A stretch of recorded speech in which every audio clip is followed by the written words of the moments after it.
Friends, welcome to VGA creative classes with Vijay sir. आज हम lecture six की बात करेंगे। तो लेक्चर फिफ्थ तक हम लोगों ने पॉलिनोमियल के बारे में बात की। हालांकि पॉलिनोमियल चैप्टर को भी कंप्लीट हमने किया है। तो पॉलिनोमियल के कुछ दो तीन मोस्ट इम्पोर्टेंट जो क्वेश्चन हैं उन क्वेश्चंस को इस वीडियो में भी हम बताएंगे। उसके बाद इस वीडियो में हम लोग आज नेक्स्ट टॉपिक यानी linear equation in two variable के बारे में बात करेंगे। तो पहली बात यहाँ पर यह है कि हर चैप्टर को करने का लॉजिक क्या रहेगा, इसके बारे में सभी को पहले पता होना चाहिए कि सभी चैप्टर को हम करेंगे किस कैटेगरी से। जैसे हम जब लीनियर की बात करेंगे तो हम लीनियर चैप्टर में सबसे पहले हम लोग NCERT के क्वेश्चंस करेंगे। प्रत्येक एक्सरसाइज के यहाँ पर लेक्चर हम डालेंगे। उसके बाद एडवांस क्वेश्चन देंगे, उसी चैप्टर से रिलेटेड एडवांस क्वेश्चन हम देंगे। जो एडवांस क्वेश्चन तुम्हारे RS से रिलेटेड होंगे या RD शर्मा। अब RD शर्मा से तुम्हें फोकस नहीं करना, तुम्हें सिर्फ फोकस करना RS अग्रवाल से। तो जितने भी क्वेश्चन तुम्हें RS अग्रवाल से मिलेंगे तो उन क्वेश्चंस को तुम्हें सॉल्व भी करना है और उनको समझना भी है। और कुछ एक्सटर्नल जो क्वेश्चन हम देंगे उसमें वो RD शर्मा के भी क्वेश्चन होंगे। तो इसके लिए ज़्यादा सोचना नहीं, क्योंकि क्वेश्चन पढ़ने हमें वो भी हैं। तो हर चैप्टर के स्टार्टिंग का जो हम लोग कराने का जो पैटर्न अब रखेंगे, हर चैप्टर लगभग 3 से 4 लेक्चर में हर चैप्टर को हम फिनिश करेंगे। ठीक है। तो स्टार्टिंग हमारी रहेगी NCERT की, सबसे पहले एक्सरसाइज और प्लस एडवांस क्वेश्चन। बस इसी के साथ हर टॉपिक को हम फिनिश करेंगे। ठीक है। तो लेक्चर 6 की जब हम बात करेंगे तो लेक्चर 6 में सबसे पहले हम लोग उन क्वेश्चंस के बारे में बात करेंगे पॉलिनोमियल्स के जो मोस्ट इम्पोर्टेंट क्वेश्चन है। ठीक है। जिसमें हमें थोड़ा सा सोचना पड़ता है।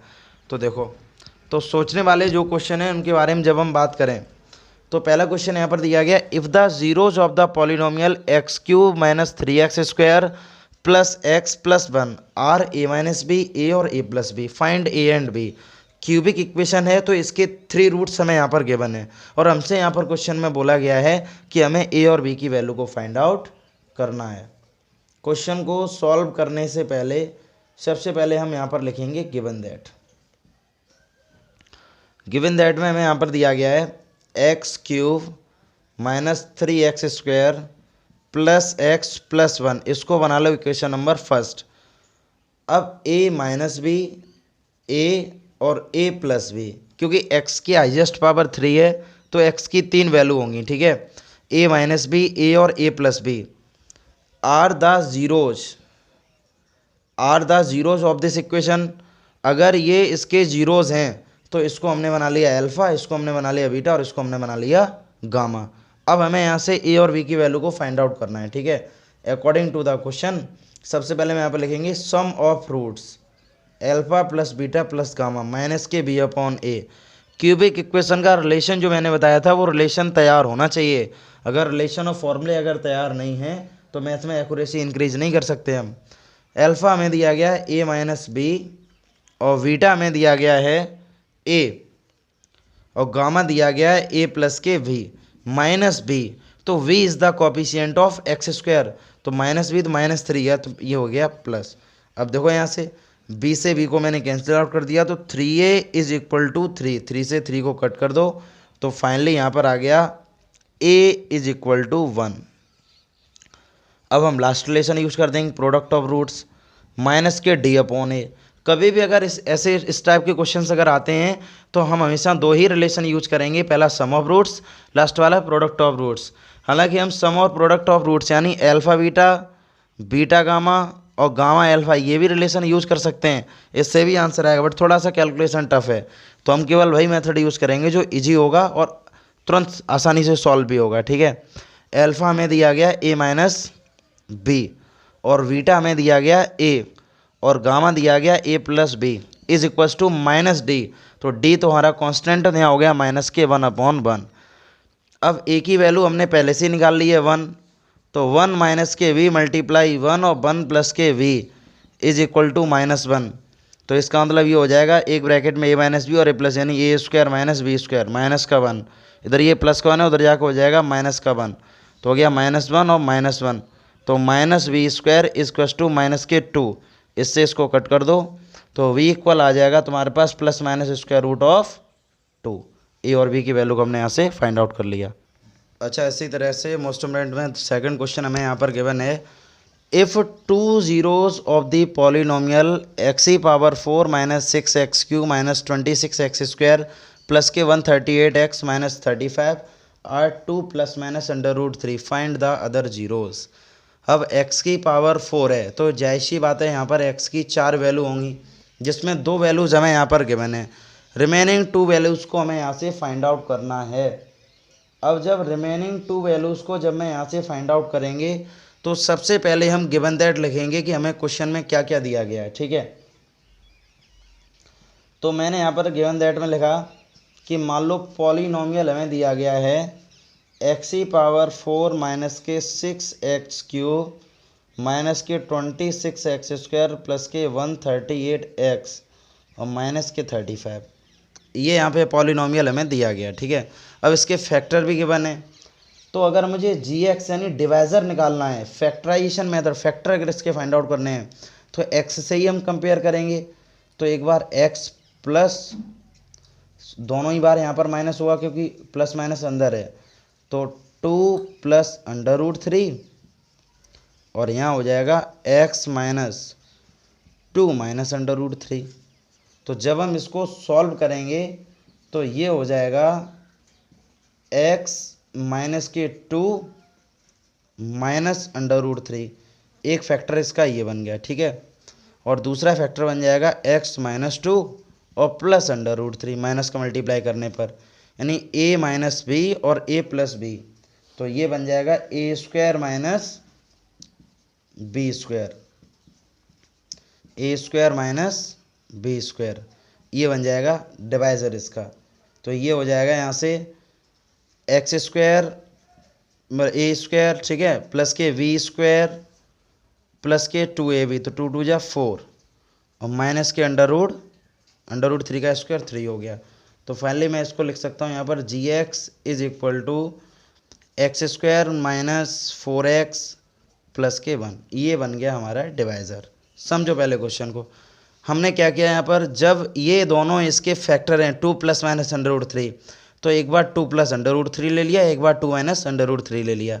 अब दोनों ही इधर प्लस के हैं तो इक्वल को उधर जाके माइनस को जाएंगे बस, क्योंकि यहाँ पर वेरिएबल x है तभी तो हमने यहाँ पर वेरिएबल x लिया है। अब सिचुएशन हमें क्या करनी है, इतना जैसे ही हमने इसको लिखा है, अब ये डिवाइज़र है, ये फैक्टर है, वो भी किसका, px का, यानी gx is the factor of px, ये तो क्लियर है। तो अगर हम gx का डिवाइड अगर हम px में देंगे तो ये इसको एग्जैक्टली डिवाइड करेगा, तो जो भी इसका रिमाइंडर आए, सॉरी जो भी इसका कोशिएंट आएगा, हम रिमेनिंग 2 जो इसके फैक्टर जीरोज़ रह गए वो हम उससे फाइंड आउट कर लेंगे। यानी by using actual division method, तो यहाँ दिया गया x² माइनस 4x प्लस के 1, ठीक है, इसका हम लोग डिवाइड दे देंगे x² माइनस 4x प्लस के 1, इसका हम लोग डिवाइड देंगे x ई पावर 4 माइनस के 6x³ माइनस के 26x², ठीक है, प्लस के 138x माइनस के 35, इतना हमने यहाँ पर लेट कर लिया है। ठीक है, ठीक है, इतना करने के बाद हम क्या करेंगे, अब इसका डिवाइड देंगे। ठीक है, कंडीशन यहाँ पर क्या मिलेगी, सबसे फर्स्ट वेरिएबल कैंसिल आउट होना चाहिए, तो यहाँ पर आ गया x² यानी x ई पावर 4, अब माइनस 4x का मल्टीप्लाई अगर हम x² हम करेंगे तो माइनस के 4x³ प्लस के 1 का मल्टीप्लाई करेंगे तो प्लस के x², ये प्लस ये माइनस हो गया, ये प्लस हो गया और ये माइनस, इससे इसको हमने कर दिया कैंसिल आउट, प्लस के 4x³ तो ये हो गया माइनस के 2x³ माइनस x² माइनस 26, तो यानी माइनस के 27x² प्लस के 138x, तो माइनस के 2x का मल्टीप्लाई हमें करना पड़ेगा, तो यहाँ हो जाएगा माइनस के 2x³। अब माइनस माइनस प्लस, इतना ध्यान रखना, जब हमने माइनस 2x का मल्टीप्लाई किया तो हमें इससे कुछ भी मतलब नहीं है, तो ये हो जाएगा 4 2 जा 8x², और बन का जब हम मल्टीप्लाई करेंगे इसमें माइनस 2x में, ये हो जाएगा माइनस के 2x, ये हो गया प्लस साइन, ये हो गया माइनस और ये हो गया प्लस। ठीक है, इसके अकॉर्डिंग ही हम साइन को चेंज करेंगे, जो नीचे वाला साइन हमारा होता है इसके अकॉर्डिंग ही हम साइन को चेंज करेंगे। इससे हमने इसको कट कर दिया। -8 और -27 इन दोनों को हम प्लस करेंगे तो ये हो जाएगा माइनस का 35x² और प्लस के 140x और माइनस के 35। तो फाइनली हम यहाँ से माइनस के 35 का मल्टीप्लाई कर देंगे तो ये हो जाएगा माइनस के 35x² प्लस के 140x। ठीक है, क्योंकि अगर हम 4 का मल्टीप्लाई करेंगे तो डायरेक्टली इसमें करेंगे तो ये इतना 140 हो गया। अब 1 का मल्टीप्लाई करेंगे तो हो जाएगा माइनस के 35 प्लस हो गया माइनस हो गया और ये हो गया प्लस। इससे इसको कट कर दिया, इससे ये कट हो गया, यानी 0 आ गया। अब जैसे ही रिमाइंडर इसका 0 आ गया, ठीक है, तो हमने बताया था कि इससे ये इसका ही फैक्टर है, इसलिए इसने इसको एग्जैक्टली डिवाइड कर दिया। रिमाइंडर 0 आ गया तो जो भी कोशिएंट आ गया है तो बचे हुए फैक्टर हमें कोशिएंट से ही फाइंड आउट करने होंगे अकॉर्डिंग टू द क्वेश्चन, यानी x² माइनस के 2x माइनस के 35 इज इक्वल टू 0। अब हमें यहाँ पर 35 के ऐसे फैक्टर करने हैं कि मल्टीप्लाई करके 35 आना चाहिए और माइनस करके 2 बचना चाहिए। तो x² माइनस 7 माइनस के 5x minus 35 is equal to 0। तो ये हो जाएगा x² माइनस के 7x प्लस के 5x माइनस के 35 इज इक्वल टू 0। x को हमने कॉमन ले लिया, x माइनस 7 प्लस के 5 को हमने कॉमन ले लिया, x माइनस के 7। x माइनस 7 को जब हम कॉमन लेंगे तो यहाँ आ जाएगा x प्लस के 5, यानी that's mean x is equal to +7 और माइनस के 5, यानी रिमेनिंग टू जीरोज हमने यहाँ से फाइंड आउट कर लिए। स्टूडेंट 2 क्वेश्चन हम लोग अटैम्प्ट कर चुके हैं। मोस्ट इम्पोर्टेंट क्वेश्चन है। क्वेश्चन नंबर 3 की हम बात करेंगे। तो 3rd क्वेश्चन में ये बोला गया है, if the polynomial x⁴ minus 6x³ plus के 16x² minus 25 plus 10 is divided by the another polynomial x² minus 2x plus k, the remainder comes out x plus A, find k and a। यानी हमसे ये बोला गया है कि अगर हम इस पॉलिनोमियल से इसको डिवाइड करें तो रिमाइंडर हमें x प्लस ए मिलता है, तो हमें k की और a की वैल्यू को फाइंड आउट करना है। तो इन्होंने क्वेश्चन में डायरेक्ट ये चीज़ हमें समझा दी है कि अगर हम इसको इससे डिवाइड करते हैं तब, तो फाइनली हम क्या करेंगे, एक्चुअल डिवीजन मेथड से हम इसको डिवाइड करेंगे। जो भी रिमाइंडर आएगा उसको हम इस वाले रिमाइंडर से इक्वेट कर देंगे, तो वहाँ से मुझे a की और k की वैल्यू मिल जाएगी। ठीक है, सॉल्यूशन बिल्कुल प्रॉपर तरीके से करेंगे। यहाँ से हम लिखेंगे गिवन दैट, स्टार्टिंग हमेशा गिवन दैट से लिखेंगे जो क्वेश्चन में गिवन होगा। ठीक है, यानी पॉलिनोमियल हमें दिया गया px is equal to x⁴ minus 6x³ plus के 16x² माइनस 25x प्लस के 10 और gx is equal to x² minus 2x plus के k according to the question. या हम यहाँ पर लिखेंगे सबसे पहले using actual division method, actual division method. ठीक है, तो x² माइनस के 2x प्लस के k, हम जब इसका डिवाइड देंगे यहाँ पर x⁴ माइनस के 6x³ प्लस के 16x² माइनस के 25x प्लस के 10, जब हम इसमें इसका डिवाइड देंगे तो डिवाइड देने के बाद एक्चुअल डिवीजन मेथड यूज़ करेंगे। रूल ये होता है कि फर्स्ट वेरिएबल कैंसिल आउट होना चाहिए। अब यहाँ पर x⁴ है तो यहाँ पर मैं x⁴ का मल्टीप्लाई कर दें, तो x² का मल्टीप्लाई अगर हम x² के साथ करेंगे x⁴ माइनस 2 का मल्टीप्लाई जब हम इसके साथ करेंगे x² के साथ तो माइनस 2x³, k का मल्टीप्लाई करेंगे तो kx²। दो साइन को हम चेंज करेंगे केवल इसके अकॉर्डिंग। अगर यहाँ पर ये प्लस साइन है तो यहाँ पर हो जाएगा माइनस, ये हो जाएगा प्लस, ये हो जाएगा माइनस। ठीक है, इससे इसको मैंने कर दिया कैंसिल आउट।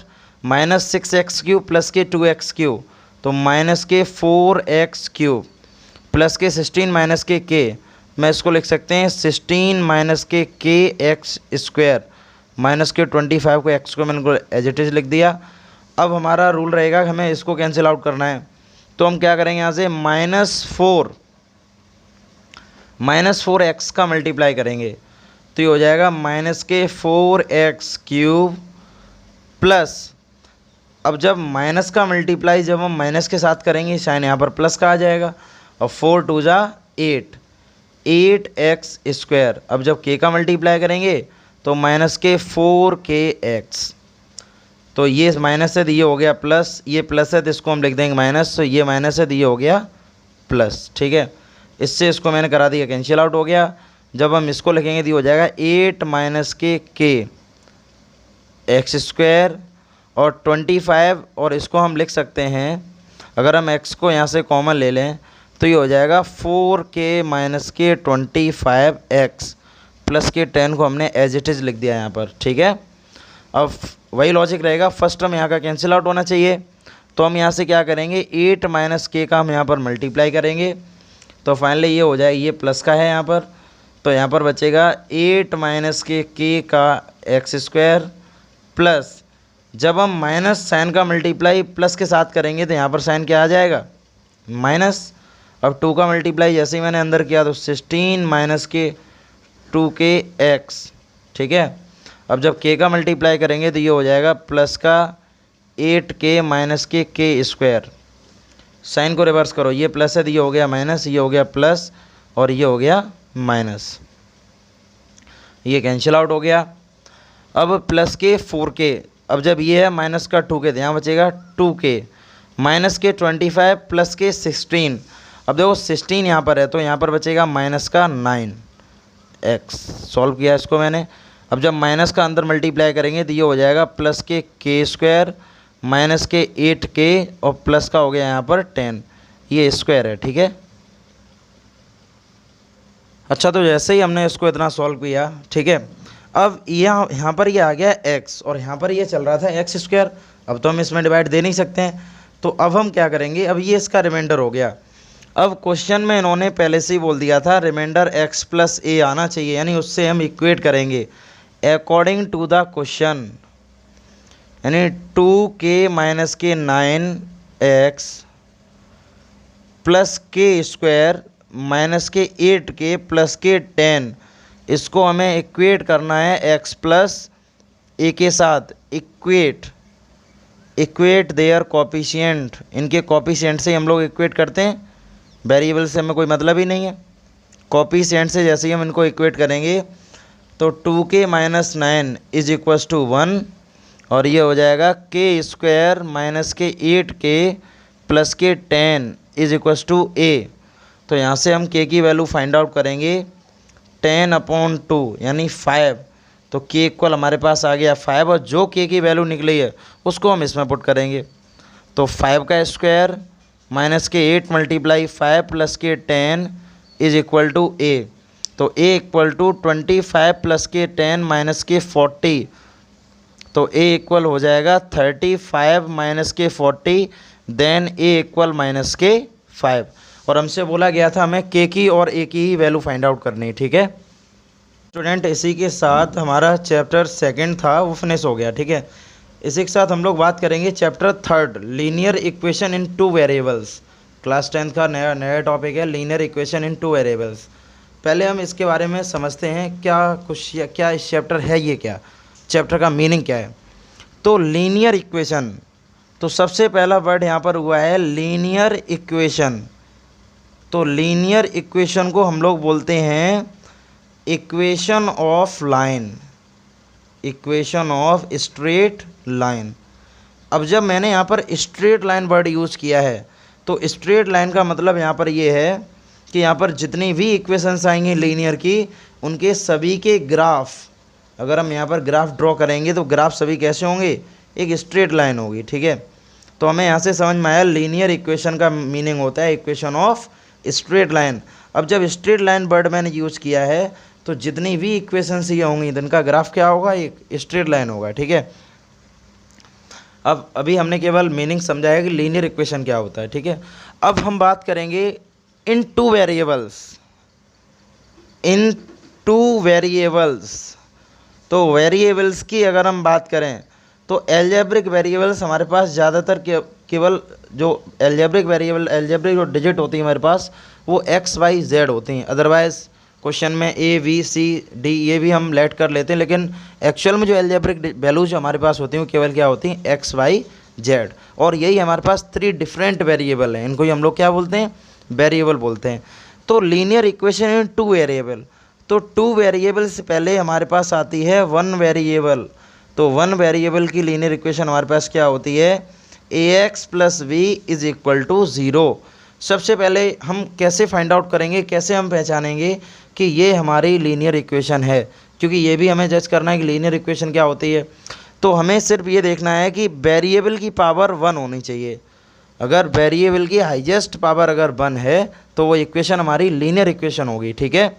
अब जब मैंने 1 वेरिएबल की बात की है तो देखो x, y और z इन 3 वेरिएबल्स में से केवल x ही यहाँ पर आया है, इसका मतलब केवल कितना वेरिएबल यहाँ पर है, 1। इसीलिए इसको हम बोल सकते हैं लीनियर इक्वेशन इन 1 वेरिएबल। अब डिफरेंट लॉजिक क्या, अब इसके बाद हम बात करेंगे 2 वेरिएबल की। तो 2 वेरिएबल्स का मतलब है अब ax plus B Y plus के सी इज इक्वल टू 0, या लिख दो ax प्लस के बी जेड प्लस के सी इज इक्वल टू 0। सी या बी की अगर मैं बात करें यहाँ पर, तो ये एक ऐसा नंबर है जिसको हम लोग बोलते हैं कांस्टेंट। कांस्टेंट का मतलब है x की वैल्यू पुट करने पर, देखो वेरिएबल का मतलब ये होता है, वेरिएबल का मतलब डिफरेंट वैल्यूज़, यानी मैं अगर यहाँ पर x की 1 2 3 वैल्यू अगर पुट करें तो ये हमें डिफरेंट वैल्यू देगा, इसीलिए हमने इसको बोलते हैं वेरिएबल्स, यानी वेरिएबिलिटी शो होती है यहाँ पर, ठीक है ना। इसी के साथ अब भी हमारा कांस्टेंट है, तो कांस्टेंट की अगर हम बात करें तो कांस्टेंट नंबर वो होता है कि अगर हम वेरिएबल की वैल्यू पुट करें इसमें तो ये नंबर केवल चेंज होगा और इस वाले नंबर पर कोई भी इफेक्ट नहीं पड़ेगा। तो जिस नंबर पर कोई भी इफेक्ट नहीं पड़ता, या हम अदर वे में इसको बोल सकते हैं कि ऐसा नंबर जो कांस्टेंट रहता है, जिसमें कोई भी चेंजेशन नहीं आता, उसको हम लोग क्या बोलते हैं, कांस्टेंट बोलते हैं। सेम कंडीशन यहाँ पर देखो, x और y 2 वेरिएबल आ रहे हैं, x और y हमारे पास ये कितने वेरिएबल हैं, 2 वेरिएबल। तो इसीलिए हमारी ये लीनियर इक्वेशन तो होगी। लीनियर इक्वेशन क्यों होगी, क्योंकि x की पावर और y की पावर, या x की पावर या z की हाईएस्ट पावर केवल 1 है। तो मैंने बताया था अगर x की हाईएस्ट पावर या वेरिएबल की हाईएस्ट पावर अगर 1 है तो वो इक्वेशंस हमारी लीनियर इक्वेशन होंगी। इस केस में c हमारा ऐसा नंबर है, ये दोनों ही हम c की बात करें तो हम केवल वेरिएबल की वैल्यू यहाँ पर पुट करेंगे तो केवल डिफरेंट चेंजेशन केवल इन दोनों में आएगा, इस वाली वैल्यू में कोई भी इफेक्ट नहीं पड़ेगा, तो इसको हम लोग बोलते हैं कांस्टेंट। ऐसा नंबर जिस पर कोई भी इफेक्ट नहीं पड़ता इसको हम लोग क्या बोलते हैं, कांस्टेंट। तो ये था लीनियर इक्वेशन का बेसिक डिस्कशन कि लीनियर इक्वेशन क्या होती है, ठीक है। लीनियर इक्वेशन का मतलब इक्वेशन ऑफ स्ट्रेट लाइन। अब जब स्ट्रेट लाइन वर्ड हमने यूज़ किया है तो इससे हमें पता लगता है कि ऐसी जितनी भी इक्वेशंस होंगी इनका ग्राफ हमेशा स्ट्रेट लाइन होगा, ठीक है। इसी के साथ अब चैप्टर में आया था इन 2 वेरिएबल्स, तो 2 वेरिएबल्स को समझने के लिए मैंने बताया था एल्जेब्रिक डिजिट हमारे पास x y z, इनको हम बोल सकते हैं एल्जेब्रिक वैल्यू। एल्जेब्रिक वैल्यू ये हमारे पास 3 एल्जेब्रिक वैल्यू हैं। अब इसमें से अगर केवल सिंगल वैल्यू आ रही है तो वो 1 वेरिएबल है, अब 2 वैल्यूज़ आ रही हैं तो 2 वेरिएबल है, अब 3 वैल्यूज़ आएंगी तो 3 वेरिएबल, ठीक है ना। अच्छा, तो इस पूरे चैप्टर के बारे में हम लोग डीपली डिस्कशन करेंगे। सबसे पहले हमें ये थीम्स पता होनी चाहिए कि पूरे चैप्टर में क्या क्या हम पढ़ने वाले हैं, ठीक है। पहले पूरा मैटर हमें पता होना चाहिए क्या क्या हम पढ़ने वाले हैं, ठीक है। तो सबसे पहली बात ये है कि हम लोग स्टार्टिंग से चलेंगे। सभी स्टूडेंट वीडियो को रेगुलर देखें, ठीक है, और जहाँ नहीं समझ में आ रहा है वीडियो को पॉज करके और ध्यान से समझें। उसके बावजूद भी अगर कोई प्रॉब्लम अगर आ रही है तो कमेंट बॉक्स में बताएं, जिससे कोई डाउट है तुम्हारी क्लियर कर सकें, ठीक है ना। अच्छा, तो हम बात करेंगे अब suppose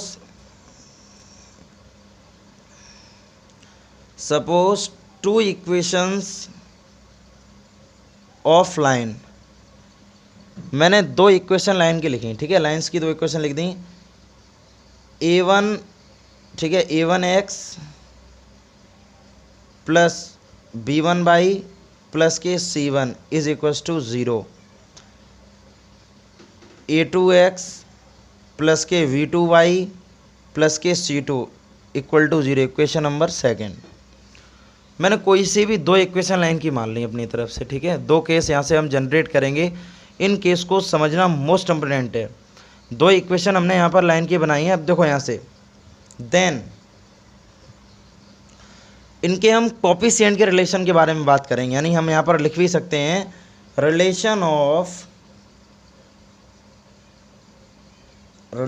of their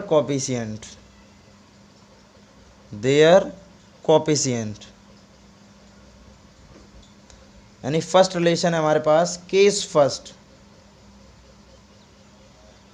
A1 upon A2 is not equal to V1 upon V2 not equal to C1 upon C2। अब देखो यहाँ से A1 upon A2 not equal to V1 upon V2 not equal to C1 upon C2। इन तीनों case में ये वाला case इतना ज़्यादा मैट्रिक्स में नहीं करेगा, लेकिन ये दोनों कंडीशन यहाँ पर सेटिस्फाई होनी चाहिए। A1 अपॉन A2 ये नॉट इक्वल होना चाहिए B1 अपॉन B2 के। अगर ऐसा केस अगर हमें मिलता है तो ये लाइन हमारी होगी जिसमें हम लोग बोलते हैं यूनिक सॉल्यूशन। इसमें जो हमें सॉल्यूशन मिलेगा वो कैसा सॉल्यूशन मिलेगा? Unique solution. अब जब यूनिक सॉल्यूशन की अगर हम बात करें तो यूनिक सॉल्यूशन का मतलब होता है both lines intersect only one point. भाई यूनिक सॉल्यूशन हमें क्यों मिला है? क्योंकि दोनों लाइन केवल एक ही बार कट हुई हैं। अगर दोनों लाइन 10 बार कट होती हैं तो हमें 10 सॉल्यूशन मिलते। अब जब दोनों लाइन, इस केस में अगर हम लोग जब पूछा जाएगा कि ये यूनिक सॉल्यूशन है कि या दोनों लाइन किस तरह का बिहेव करेंगे, तो हम लोग केवल क्या करेंगे? कोफिशिएंट का रेशियो देखेंगे। अगर ये रेशियो तीनों अगर नॉट इक्वल आ रहे हैं, ये इतना ज़्यादा मैटर नहीं करेगा, ये इक्वल आए या ना, इससे कोई प्रॉब्लम नहीं है। मुझे बस A1 upon A2 not equal to V1 upon V2, सिर्फ हमें ये दो रिलेशन ढंग से देखने हैं। अगर ये दोनों ही नॉट इक्वल आ रहे हैं तो यूनिक सॉल्यूशन होगा, दोनों लाइन केवल एक पॉइंट पर ही कट करेंगी। इसी तरह से केस सेकंड क्या है? A1 upon A2 is equal to V1 upon V2 is equal to C1 upon C2। ये वाला केस हमारा क्या हो गया? A1 upon A2 is equal to V1 upon V2 is equal to C1 upon C2। अगर ये case यहाँ से जनरेट होगा, ठीक है, तो इसमें हम लोग बोलते हैं इनफाइनाइट मैनी सॉल्यूशन, ठीक है। अब जब इसमें बहुत सारे इनफाइनाइट सॉल्यूशन मिलेंगे तो हमें लाइन भी समझ लेनी चाहिए। अब ये वो दो लाइनें हैं जो एक दूसरे के ऊपर को पैरेलल, यानी जिसको हम बोलते हैं कोइंसिडेंट लाइन, एक दूसरे के ऊपर ये लाइन मतलब ओवरलैप करेंगी, तो इसको हम लोग क्या बोलते हैं? Coincident line. यानी अगर एक लाइन ये जा रही है तो उसके ऊपर ही दूसरी लाइन जाएगी, तो इसीलिए तो हमें इनफाइनाइट सॉल्यूशन मिले, तो सॉल्यूशन से ही हमें पता लगता है। तो इस यानी हम यहाँ पर बोल सकते हैं कोइंसिडेंट लाइन, ठीक है। और ये दोनों ही केस जिसमें हमें सॉल्यूशन मिलते हैं, ध्यान रखना सभी, जिसमें हमें ये सॉल्यूशन मिलते हैं, तो इस केस की कंडीशन क्या बनेगी यहाँ पर कि यूनिक सॉल्यूशन हो चाहे इनफाइनाइट मैनी सॉल्यूशन हो, तो इन ये दोनों केस हमारे जाते हैं कंसिस्टेंट में, ठीक है। मतलब यहाँ पर हम बोल सकते हैं केस फर्स्ट और केस सेकंड दोनों जिसमें हमें सॉल्यूशन मिलते हैं वो केस हमारे किस में जाते हैं, किस में लाई करते हैं या किस में बिलोंग करते हैं? बिलोंग ये हमारे करेंगे कंसिस्टेंट में, ठीक है। इसी के साथ अब इस रिलेशन में हमारे पास केस थर्ड है, ठीक है। कोफिशिएंट के रिलेशन की हम बात कर रहे हैं। Case third A1 upon A2 is equal to V1 upon V2 not equal to C1 upon C2। अगर ये केस हमारे पास जनरेट होता है, देखो तीनों केस तैयार करने हैं, ये तीनों केस मोस्ट इम्पोर्टेंट हैं। इस पूरे चैप्टर में केवल हम लोग किसकी बात करेंगे? या तो इनकी कोफिशिएंट की रिलेशन ही बात करेंगे या सॉल्यूशन ऑफ दिस इक्वेशन। केवल दो ही टॉपिक हैं इस चैप्टर में, ठीक है। तो ये एक टॉपिक फिनिश हो जाएगा। नेक्स्ट कंसेप्ट में नेक्स्ट लेक्चर में हम दूसरा टॉपिक भी फिनिश कर देंगे। तो ओवरऑल 2 या 3 लेक्चर में पूरा चैप्टर फिनिश होगा, ठीक है। A1 upon A2 is equal to V1 upon V2 not equal to C1 upon C2। अगर ये केस जनरेट होता है तो इसमें हम लोग बोलेंगे यहाँ से नो सॉल्यूशन। और कुछ स्टूडेंट तो ये सोचने लगे अगर ये नो सॉल्यूशन है इसका मतलब ये है कि दोनों लाइनें आपस में इंटरसेक्ट नहीं करेंगी, तो इन लाइंस को हम लोग बोलते हैं पैरेलल लाइंस, ठीक है। समांतर रेखाएं जिनको बोलते हैं पैरेलल लाइंस। और ये केस हमारा केवल सिंगल ये केस हमारा आता है इनकंसिस्टेंट। ध्यान रखना मोस्ट इम्पोर्टेंट कंडीशन है यहाँ पर, इनकंसिस्टेंट केस में ये चीज़ हमारी आती है, ठीक है। पैरेलल लाइंस की जितने भी नो सॉल्यूशन है वो कहाँ पर लाई करता है, इनकंसिस्टेंट केस में, ठीक है। तो ये चीज़ हमें ढंग से तैयार करनी है।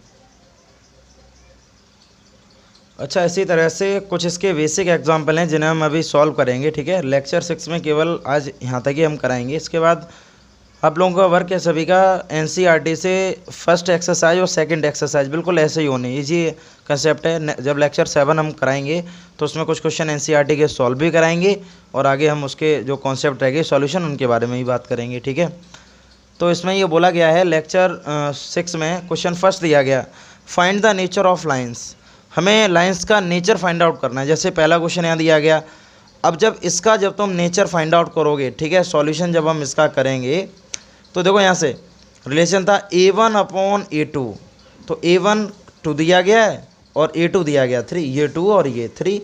उसके बाद B1 अपॉन V2, तो V1 हमें दिया गया 3 और ये दिया गया हमें 4। इसी के साथ C1 अपॉन C2 ये दिया गया 6 और ये दिया गया 8। अब कंडीशन यहाँ पर क्या बनेगी, अगर हम देखें तो A1 upon A2 not equal to V1 upon V2 और not equal to C1 upon C2। यही देखो मैंने बताया था, अगर ये तीनों केस आपस में नॉट इक्वल हैं, जिसमें मैंने बताया था ये केस इतना ज़्यादा मैटर नहीं करता C1 अपॉन C2 वाला, बट ये स्टार्टिंग के नॉट अगर इक्वल हैं तो इसमें बोला गया था नेचर ऑफ लाइंस। तो लाइंस का नेचर कैसा होगा, तो हम यहाँ पर लिख सकते हैं both lines are intersect only 1 point. तो यहाँ से हम बता सकते हैं दोनों लाइन केवल 1 पॉइंट पर ही इंटरसेक्ट होंगी, यही इनका दोनों का नेचर है। क्वेश्चन इसी के अकॉर्डिंग बनते हैं, ठीक है। हम क्वेश्चंस करा रहे हैं, इनको एक बार समझ लें सभी, इसी के साथ एनसीईआरटी क्वेश्चन अटेम्प्ट करें। जैसे क्वेश्चन नंबर 2 है ये, तो सेकंड भी हम क्वेश्चन इसी तरह से करेंगे, ठीक है। तो A1 अपॉन A2, तो ये आ गया 2 अपॉन 2, ठीक है। V1 अपॉन V2 ये दिया गया 6 अपॉन 6। उसके बाद C1 अपॉन C2 ये दिया गया 1 अपॉन 15। तो केस के according A1 upon A2 is equal to V1 upon B2 but not equal to C1 upon C2। शुरुआत के A1 अपॉन A2 और B1 अपॉन B2 ये दोनों तो इक्वल हैं, लेकिन C1 अपॉन C2 इक्वल नहीं है। तो इस केस में ये वाला केस ध्यान हो सभी को, अगर ये वाले केस में दोनों लाइन कैसी होंगी तो हम लिखेंगे बोथ लाइन्स आर पैरेलल। अगर ये केस तुम्हें अगर तैयार हैं, अगर इनको लर्न कर लिया तो बहुत आसान क्वेश्चन है ये। इसी तरह से क्वेश्चन नंबर 3 इसका भी सॉल्यूशन ऐसे ही होना है। जैसे A1 अपॉन A2 तो 2 अपॉन 6 यानी ये हो गया 1 अपॉन 3। V1 अपॉन V2 यानी 6 अपॉन 18 यानी 1 अपॉन 3। अब C1 अपॉन C2 तो ये हो गया 15 अपॉन 45 यानी कि 15 3 यानी 1 अपॉन 3। तो फाइनली हम यहाँ से क्या लिखेंगे, A1 upon A2 is equal to V1 upon V2 is equal to C1 upon C2। देखो तीनों ही आपस में इक्वल हैं। तो इस केस में जब तीनों ही केस आपस में इक्वल होते तो यहाँ पर लिखोगे यहाँ से बोथ लाइन्स आर कोइंसिडेंट। बस यही हमें सॉल्व करना है, ठीक है। सभी स्टूडेंट्स को ये ध्यान देना है, सभी लेक्चर ढंग से देखने हैं, ठीक है। और बार बार ये चीज़ हम बता रहे हैं, जो भी आपके आसपास में जो भी स्टूडेंट हैं जिन्होंने अभी तक पढ़ाई स्टार्ट नहीं की है, ठीक है, लॉकडाउन का अभी कोई इतना भरोसा भी नहीं है कब तक खुले कब तक ना खुले, ठीक है। इसीलिए हमें लॉकडाउन का अच्छी तरह से फ़ायदा उठाना है, इसलिए ढंग से मेहनत करनी है। तो सभी लेक्चर को ढंग से देखो और जो भी नहीं समझ में आ रहे हैं, ठीक है, वो कमेंट में हमें बताएं, जिससे कोई भी डाउट अगर तुम्हारे हैं तो उनको हम नेक्स्ट लेक्चर में डाउट को क्लियर कर सकें, ठीक है। धन्यवाद।